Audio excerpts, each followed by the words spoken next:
High, আজকে আমি শিমের ঝাল বানাবো। দেখুন আমি শিমগুলোকে গোটা গোটায় রেখেছি। কড়াটা আমার গরম হয়ে গেছে, আমি এতে তেল দিয়ে দেবো। শিমগুলোকে একটু হালকা করে ভেজে নেবো। হলুদ নিয়েছি, হলুদ দিয়ে দেবো। নুন নিয়েছি, নুন দিয়ে দেবো।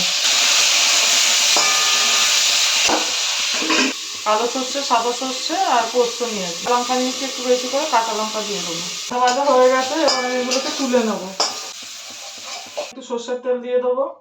শুকনো লঙ্কা নিয়েছি, শুকনো লঙ্কা দিয়ে দেবো। কালো জিরে নিয়েছি, কালো জিরে দিয়ে দেবো। সর্ষেটা বেটেছিলাম, ওটার মধ্যে দিয়ে দেবো।